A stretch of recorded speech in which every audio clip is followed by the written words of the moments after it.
Hey guys, Alex and Dad from 7th Hour Films back again with Doctor Who. Last time around we have The Rings of Akaten. What was that one about?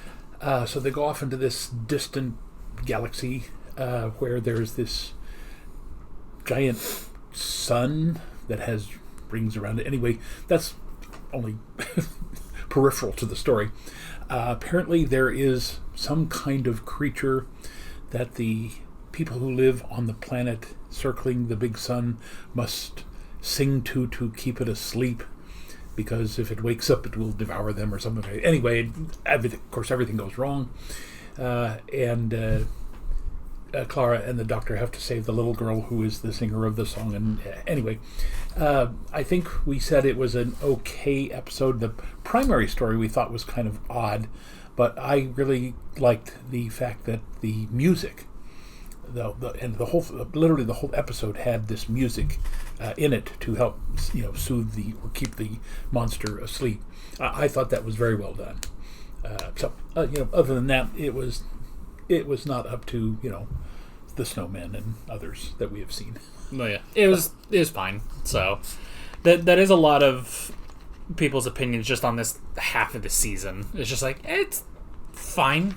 It just kind of is. It's kind of in a weird position of, halfway through a season introducing a new companion and creating a whole new dynamic and everything. So it's interesting. But that is where we left off last time, and now we are moving right along. All right, and once again, I'm going to look here at the list. It says the next episode is called Cold War. Because I've told you many times, I literally lived my entire first 40 years of my life in what was known as the Cold War. Born in 1951. I did, not only the tornado drills here in the southern plains, but my dad was working in the Strategic Air Command, so I was on bases that would have been nuked should there have been a World War III. And, we did all the hide under your desk to save yourself from the, bright nuclear flash, as if that was ever going to work. That wood is pretty strong. Yeah. Anyway, I literally spent the first half of my life living the entire Cold War experience. And that has probably nothing to do with what we're going to watch today. Well, you never know. It could be a war on a frozen planet for all we know. For all I know. It's something. You'll figure it out pretty quickly. Okay. So, yeah. Anything else? And how close are we getting to the end of the Matt Smith era here? Let's see.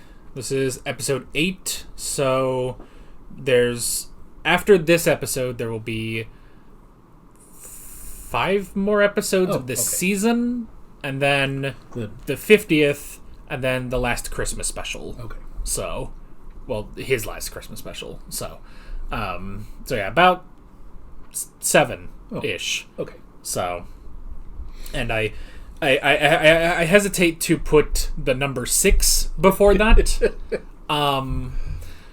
just because I don't want people freaking out in the comments. Although, if they did, I suppose that would mean more comments, which would be good for the algorithm and everything. So yeah, comment below your favorite number that comes between 65 and 68.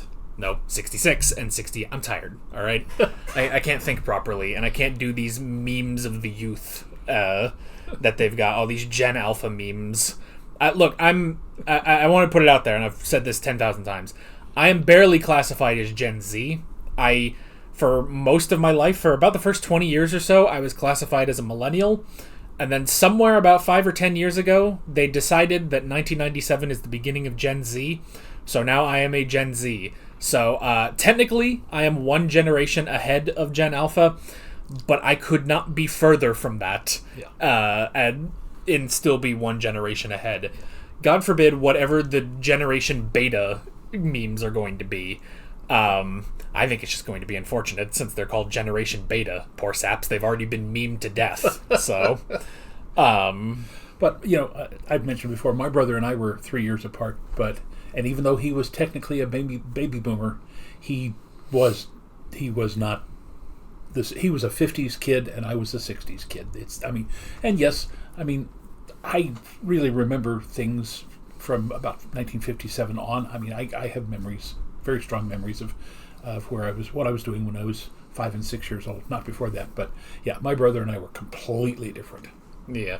So I mean, that's the thing is, I am Gen Z, but I do remember life before the internet. So, so that's kind of my differentiating point. I didn't grow up with a smartphone. I got my first smartphone when I was in 10th grade. So I would have been like, 15 years old? Yeah. So, and that was... That was what, 13 years ago now. So it's been quite a while. But yeah, so anywho, enough about generational memes. We should get into Doctor Who. All right, here we go.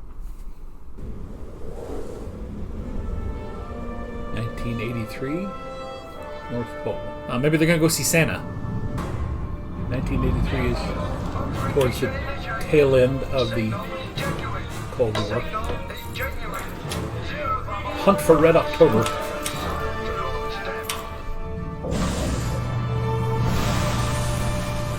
Prepare to launch nuclear weapons. Oh no.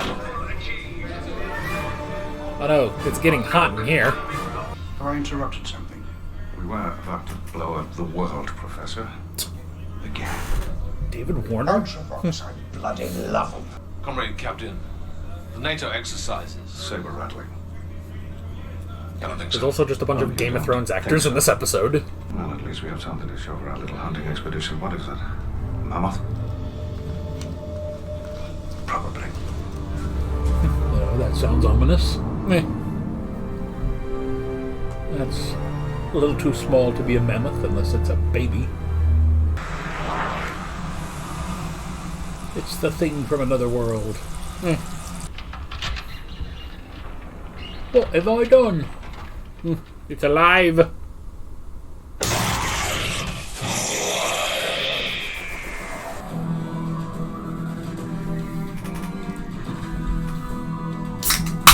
Well, it was actually the Cold War, so... Again, I think this version of the theme is very subdued.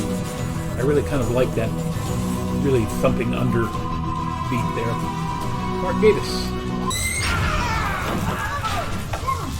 It's Iron Man.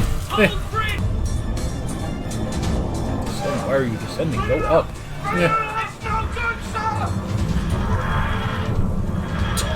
Oh no. A massive weight just landed.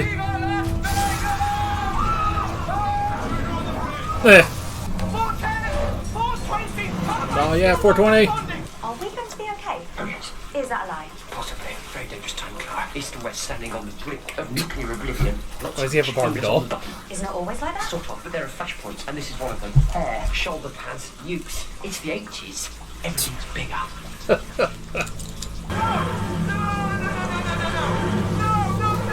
Oh no. All right, Captain, all right. You know what, just this once. No dissembling, no psychic paper, no pretending to be an Earth ambassador, doctor. Be Clara, time travellers. Clara, you okay? I think so. Time travelers! We're right back to dinner. You just saw it. Huh? Thank you. Finally, seeing sense. Now, what sort of state is the sub in? Doctor! What about the radio? Can we send a... Doctor! What? What is that, gas? Could be gas. Oh my god, just turn around. Ah, Martian? it never rains, but it pours. It's been a while. Drilling for oil in the ice, I thought I found a mammoth. It's not a mammoth. It's an ice warrior. What is it then? It's an ice warrior. It is an ice warrior. Native of the planet Mars. It's been so long. 5,000 years. It'll give you such a crick in the neck. When the pyramids were still young. Is he that dangerous? Why do I recognize the captain? This one is. I don't know, you never watched Game of Thrones, so... No, but he's done some other stuff too. Pretty bad spies, mate. Don't even speak Russian. What? I don't... Am I speaking Russian? How come I'm speaking Russian? Now? We have to do this now. You should have done it last episode. Am I speaking Russian? Seriously, now. The little green man from Mars. Correction. It's a big green man from Mars. I don't appreciate your level. A soldier knows another soldier. He'll smell it on you a mile off. He wouldn't smell it on you, Doctor? Just let me in there before it's too late. It can't be you or any of your men. Well, it can't be you.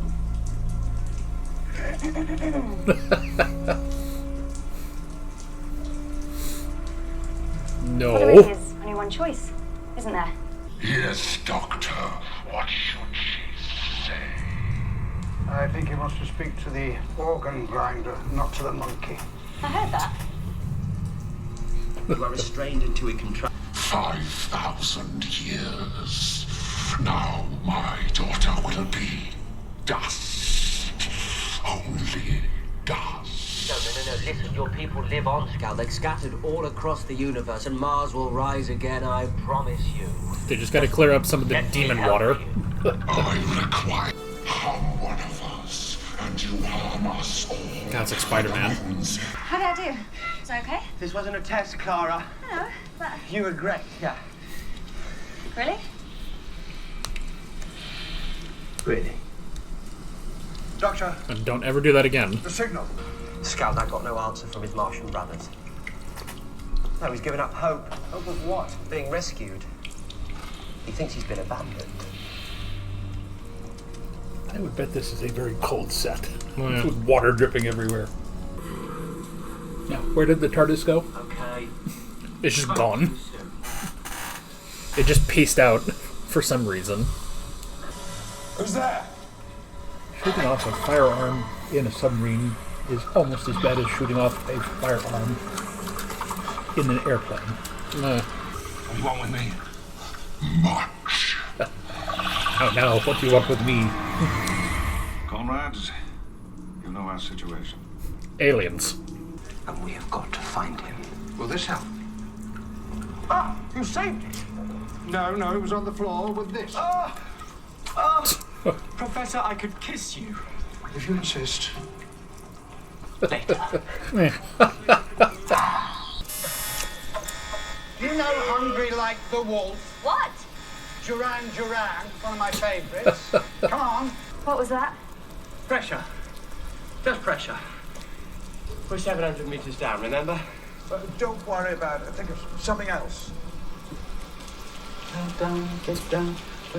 Like Duran Duran. I'm hungry like the wolf. I'm not singing. Don't you know it? Of course I know it. We do it karaoke. The odd hen night. Karaoke.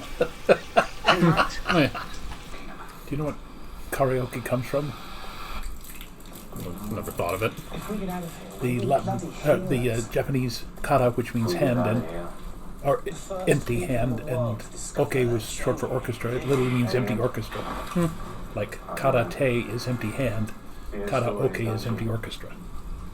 Stay here, don't argue. I'm not. Right. Good. That never works. Now, I have to say, David Warner would have made a very good master. Of course, he and I have something in common that I'm not sure a lot of people know about. We both have psoriasis. His is much worse than mine, though. Clara, Yes, tell me what happens. I can't. Well, I need to know. I'm not allowed. No, please. I can't. Ultravox, do they split up?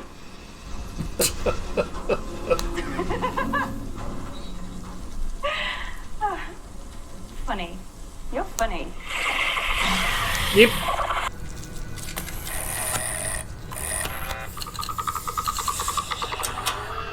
Oh, yeah, we remember they had those Lego hands. 5,000 years isn't such a long time. They're still just frightened children, still primitive. Who are you to judge them? I am Skaldak. This planet is forfeit under Martian law. Then teach them, teach them. Grand Marshal, show them another way. There is no Show Martian them law. there is You're the honor only one in left. Earth. Eh. Is this how you... You will sacrifice yourself. In a heartbeat. Or two. Meh.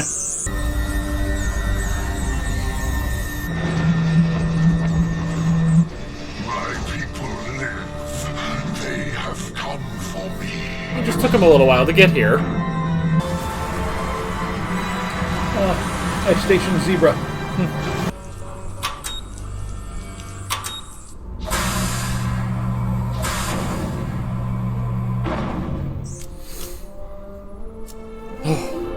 Alright, good. Save the world, then. Yeah? That's what we do. Another day on the job. How did the radars not pick up on that? Eh. The TARDIS is at the pole. Not far, then. The South Pole. Ah. Eh. Can we have a lift?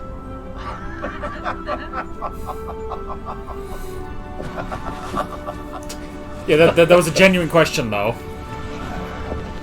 You can't recall it? Salute him. There you go.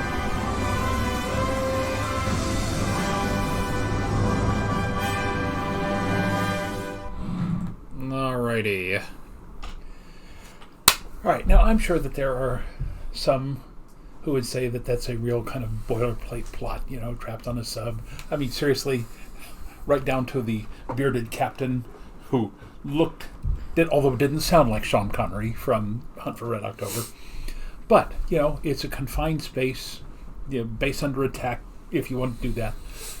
But it's different from the previous Ice Warriors in that you've got one out of his suit and then one who says, I remember my daughter and I can't do this and you're right. And so, again, not the greatest episode ever, but enjoyable. A lot of action. And again, I've never worked on any kind of set that had to deal with that much water before. But even if they warm it up, it's got to be a very cold set. Oh, yeah. And anytime we talk about, you know, seeing the doctors and companions on a beach somewhere, except for that time when they found Perry there in the Mediterranean. If they go to the beaches there in the British Isles, that's probably going to be cold, even in the middle of summer. So, again, overall, very enjoyable. The second in command, the executive officer, I guess you would call him, that was a little bit too stereotypical, you know. We've got to do it. All right. The old man is the captain for a reason. Stepperson, you need to listen to what the man says. Learn from him. And, of course, he ends up dead.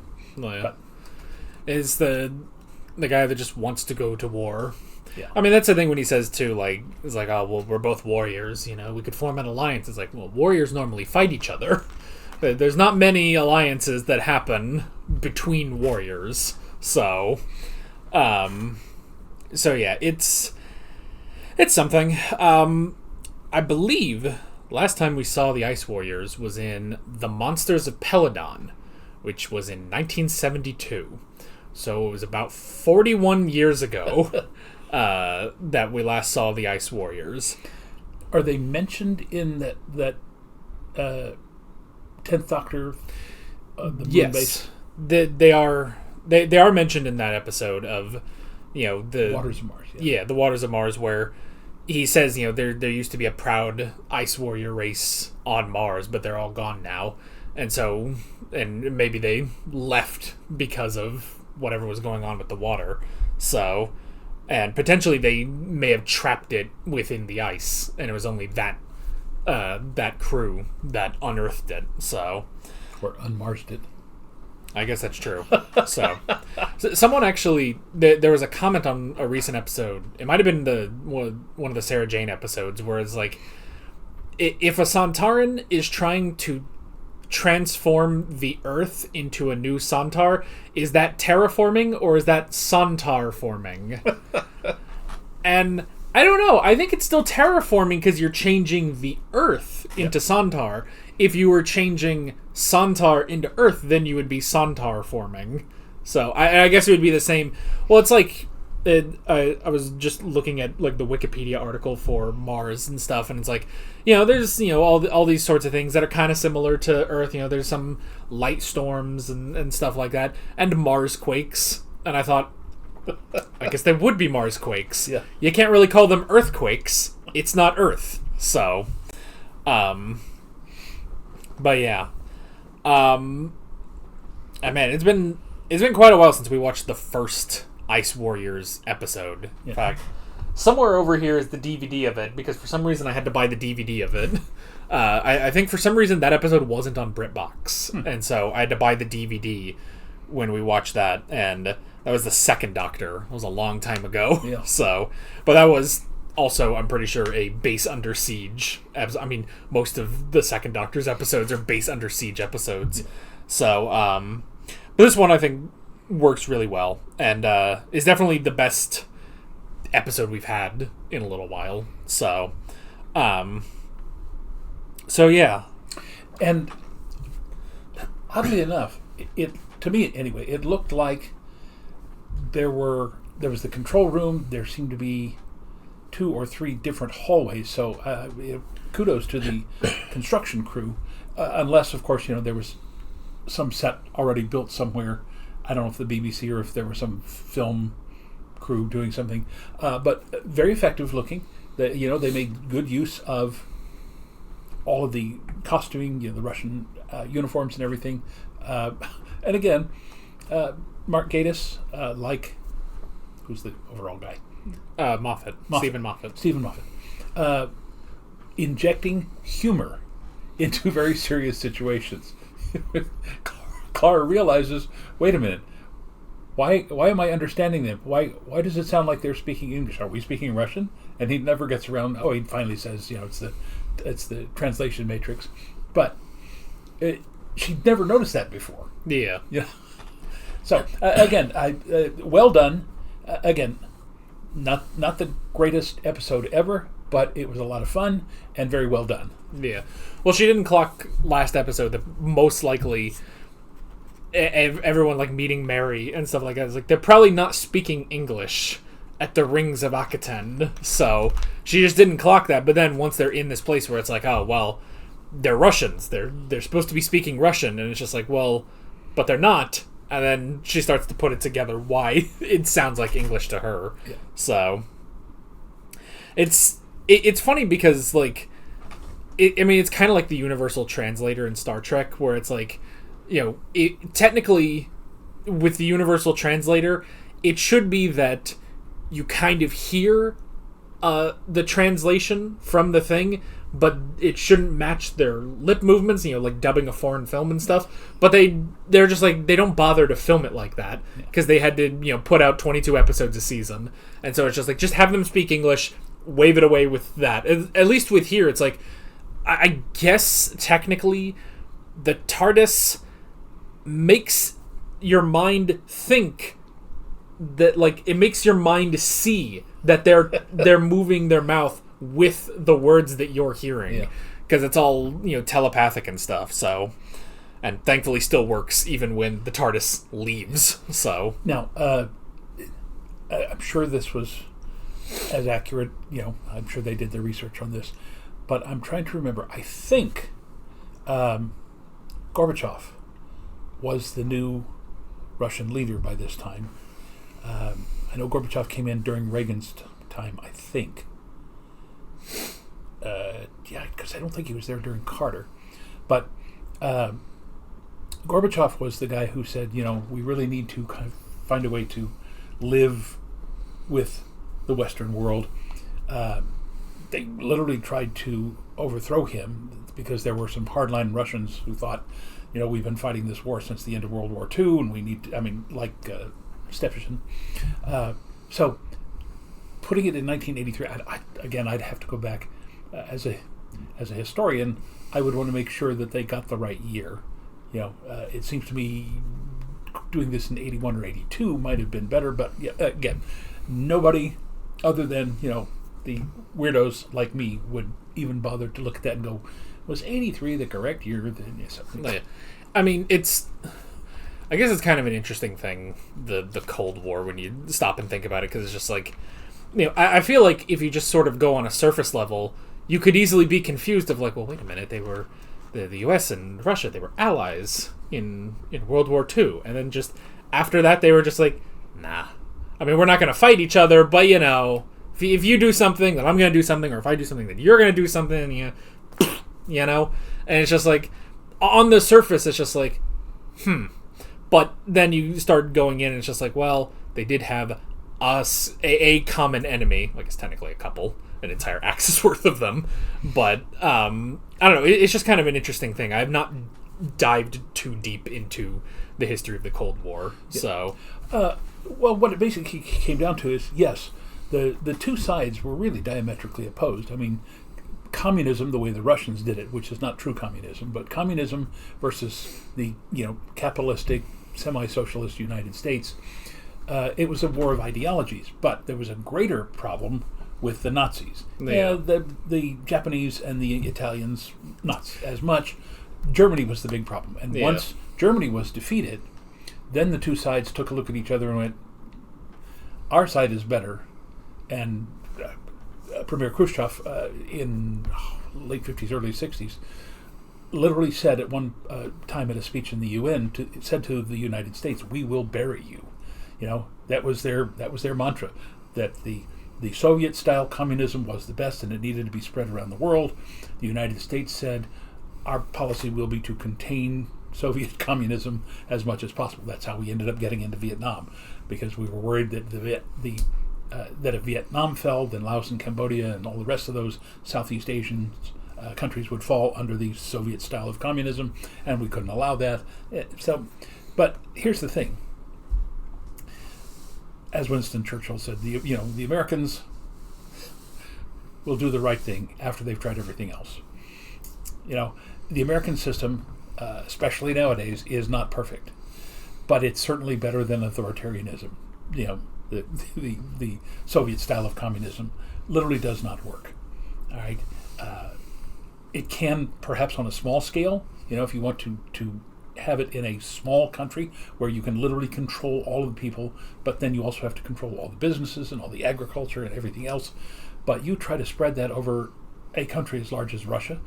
I'm constantly surprised that Eastern Russia, out in Siberia and in the outer Mongolia area, and ultimately, Kazakhstan and Uzbekistan, all those other stans there in the south, that they never just said, why are we taking orders from Moscow? Moscow has nothing to do with our way of life. Right? Moscow was literally the European part of Russia, the Soviet Union, whereas the rest were the Asian parts. And I never understood how the Asian cultures in the Soviet Union didn't just rise up and stomp Moscow into the ground. Oh, yeah.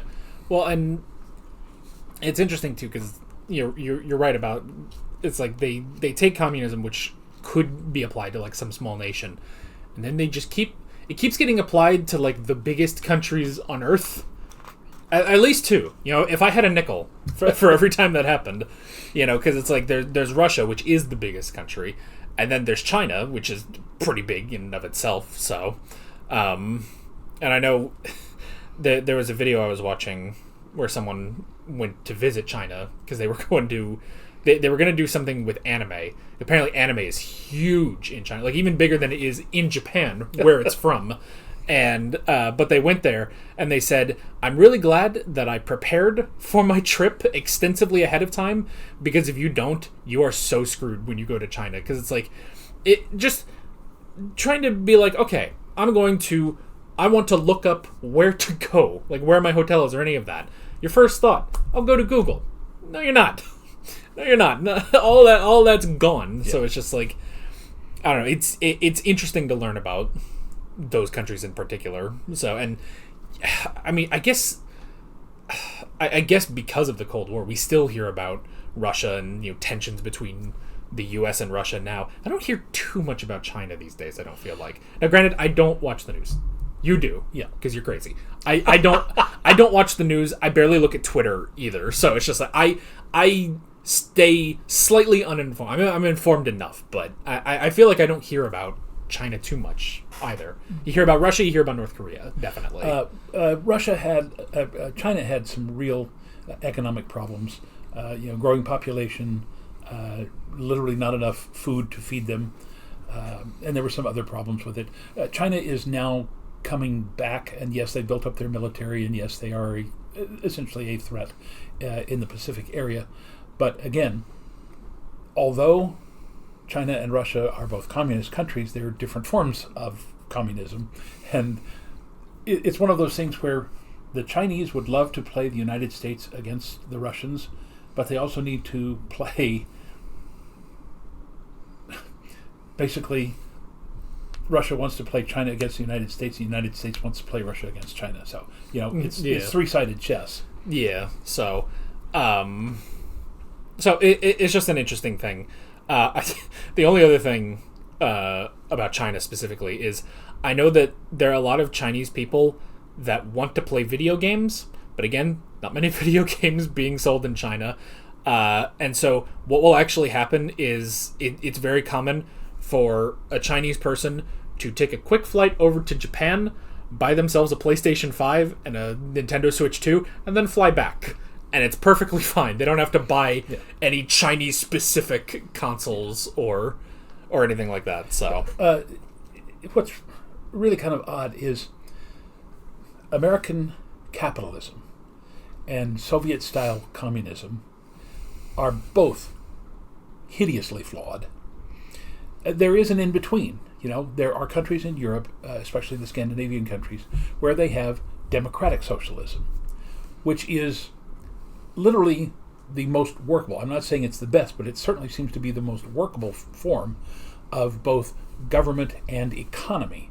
And why the people literally around the rest of the world do not seem to understand that is just, it's beyond me. I mean, that is the 20th and 21st century's biggest problem, is that people simply hold on to history, that we have a culture that has been defined for the last 300-400 years, and we have to stick to that, and that's not going to survive. You ultimately, I think the world ultimately at some point will move towards democratic socialism.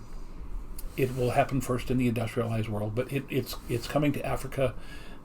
Hopefully it will come to South America. It's coming to more Asian countries. So, it's just one of those things we'll have to wait and see. Yeah, so to bring it back around, I guess we could ask the question, what do you think the government is like on Mars? Well, they were obviously very militaristic. Yeah. They're very military. They're like the Sontarans. I mean, the doctor said that Mars had such a vast empire. They were the gem of the solar system before Earth could even do anything. So, yeah, I tried to tie that back around. I suddenly realized, I guess we're talking about a lot of world politics and stuff, and it's that might not be the greatest idea in the world. But probably tune that out. So come back here to the end, and we'll sign off. Yeah. So I don't know. Or I mean, granted, we've talked about this kind of stuff before. Nobody really gets that angry. People get more angry about our opinions about Doctor Who than they do about our opinions on world politics. So I seem to notice a few people weren't angry, but were certainly trying to correct you on your numbering of the episodes of this particular season. Well, yeah, and because someone said that's an American thing, but the Christmas special should be 7/6, and I was like, well, but it's just not. And I went to Wikipedia to look this up, and I know all of my high school teachers and my college professors said Wikipedia is not a reputable source. However, in this day and age, it's getting more reputable by the minute. As everything else declines and Wikipedia just sort of stays where it is, it works out. But on Wikipedia, it does say that this is episode 8, not episode 9, and the Christmas special is an unnumbered episode in the middle of the season. I don't know why they did that, but that's just how it works. So yeah, it's fine. And the funniest one was when we posted the Daleks Master Plan video a little while ago, and just how quickly the comments complaining about something came back, and it wasn't much, but there was just something in that of making, because it was a classic video, that is just oh look, all the complainers are back. Because honestly, nobody really complains about our modern Doctor Who reactions. And I always said that when I was going through Doctor Who, I was like, nobody really complains about what I have to say about modern Doctor Who. But then we go over to Classic Who, and suddenly something's wrong. Something goes wrong with our classic Doctor Who reactions. But it's fine. I don't know. Maybe we should. We can't. But at a point, we're going to catch up with Doctor Who. I don't know what we're going to do after that. We're not starting over. No. We cannot start over from the beginning again. So I don't know. At a point, it's gonna be a little while, but at a point, this will come to an end. So yeah, probably about that time you'll be putting me in the home. Yeah. Well. Eh. Oh well. I guess that's it. I got nothing. Yeah. We didn't really talk about the episode, but but it's nice to see the Ice Warriors. Yeah. So, with all of that being said, we're Alex and Dad from 7th Hour Films, and we will see you guys next time. Take care. Alright guys, thanks for watching this video. There's a bunch of links on screen if you want to go click around any of those. There's a playlist with all of our modern Doctor Who reactions, as well as another playlist with every Doctor Who video that's on the channel. There's also a subscribe button and a Patreon button on screen, as well as other links in the description if you want to go check out any of those. See you guys later.